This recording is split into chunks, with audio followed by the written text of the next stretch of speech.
لیکن خود رسول کریم سرور دو عالم صلی اللہ علیہ وسلم سے براہ راست سند صحیح سند متصل کے ساتھ یہ بات ثابت ہے. جب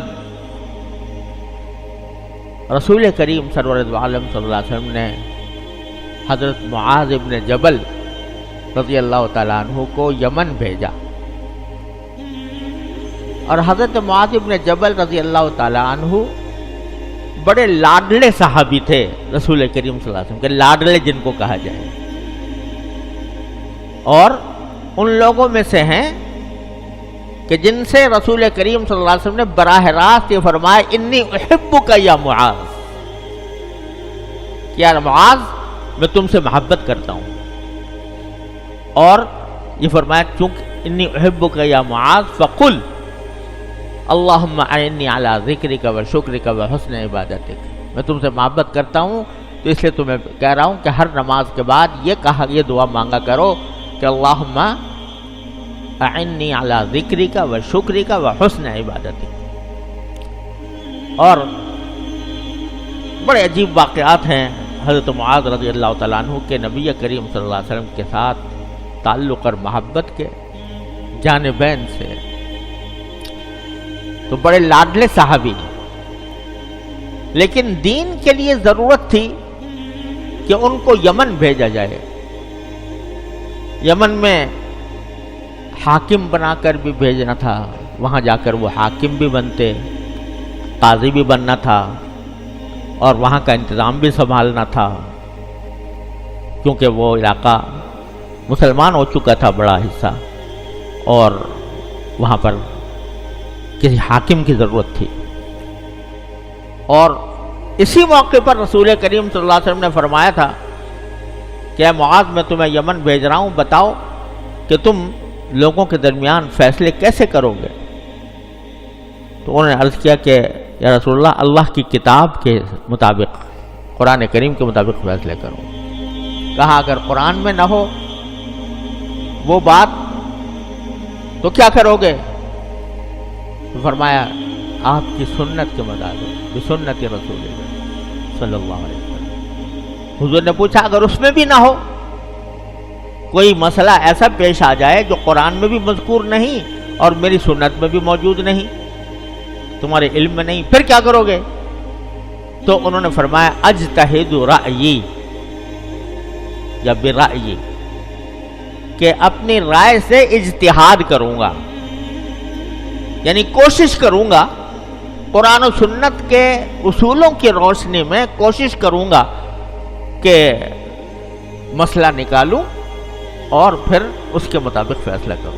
وہیں سے یہ اجتہاد کا لفظ چلا ہے حضرت معاذ سے رضی اللہ تعالیٰ عنہ، جس کو آج پتہ نہیں لوگ کیا کیا معنی اس کو پہناتے ہیں اجتہاد کو، اور عجیب عجیب تصورات لوگوں نے گھڑ رکھے ہیں.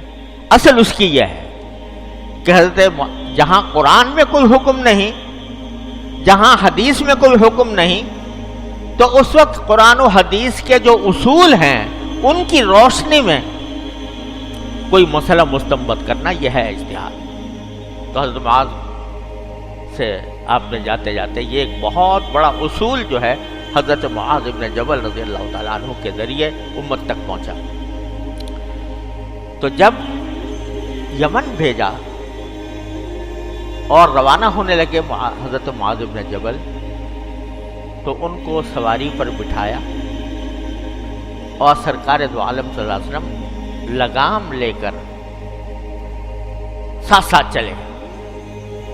حضرت معاذ گھوڑے پر یا اونٹ پر، مجھے اب یاد نہیں گھوڑا تھا یا اونٹ تھا، اس کے اوپر سوار ہیں حضرت معاذ ابن جبل جانے کے لیے، اور رسول کریم صلی اللہ علیہ وسلم ان کو پہنچانے کے لیے اونٹ کی مہار یا گھوڑے کی لگام ہاتھ میں لے کر ان کو پہنچانے کے لیے جا رہے ہیں. سارا مدینہ منورہ سے باہر نکل گئے یمن کی طرف. اور جب اب حضرت معاذ رضی اللہ تعالیٰ عنہ حضور اقدس صلی اللہ علیہ وسلم کے عاشق اور رسول کریم صلی اللہ علیہ وسلم وہ جنہوں نے صاف صاف کہہ دیا انی احبک یا معاذ، تو کیا کیفیت ہوگی جدا کرتے ہوئے. اب یمن وہاں سے بہت بڑا فاصلہ تھا. یہ نہیں ہے کہ آدمی 1 گھنٹے میں ہوائی جہاز میں سوار ہوا اور وہاں پہنچ گیا. گھوڑوں اور اونٹوں سے سفر ہوتا تھا. حضرت معاذ کے دل پر بھی اثر تھا کہ میں رسول اللہ صلی اللہ علیہ وسلم سے دور جا رہا ہوں. سرکار دو عالم صلی اللہ علیہ وسلم کے قلب مبارک پر بھی اثر تھا کہ یہ مجھ سے دور جا رہے ہیں. تو کچھ دیر ساتھ چلے سرکار دو عالم صلی اللہ علیہ وسلم حضرت معاذ کے ساتھ چلے. اس کے بعد ایک جملہ فرمایا کہ معاذ شاید آج کے بعد تم مجھ سے مل نہ سکو اور میری قبر پر آؤ. آج کے بعد تم مجھ سے مل نہ سکو اور میری قبر پر آؤ. یہ جملہ فرمایا حضرت معاذ رضی اللہ عنہ. حضرت معاذ رضی اللہ تعالیٰ عنہ جو اب تک ضبط کیے بیٹھے تھے رسول کریم صلی اللہ علیہ وسلم سے جدائی کو، جب یہ جملہ سنا کہ اب اس جلوے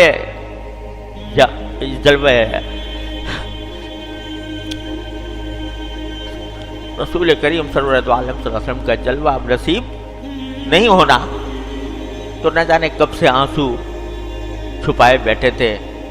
آنسوؤں کی لڑی بن گئی، رونے لگے.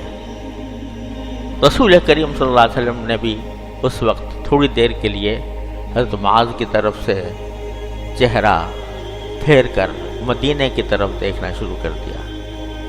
یعنی اس کیفیت میں اور اس جدائی کی کیفیت میں، اس محبت اور عشق کے عالم میں حضرت معاذ کو دیکھنے کے بجائے کہ جس سے تربیت پر اور بھی اثر ہو، آپ نے منہ دوسری طرف پھیر لیا تاکہ معاذ ابن جبل کو روتا ہوا نہ دیکھیں رضی اللہ تعالیٰ. اور پھر فرمایا کہ اے معاذ، جو ہماری سنت پر میری سنت پر عمل کرے گا وہ مجھ سے قریب ہے. جو میری سنت پر عمل کرے گا وہ مجھ سے قریب ہے، اور میں اس کو خوشخبری سناتا ہوں چاہے جسمانی طور پر وہ کتنا دور ہو. یہ بات آپ نے حضرت معاذ ابن جبل رضی اللہ تعالیٰ عنہ سے فرمائی تھی جب ان کو یمن بھیجا.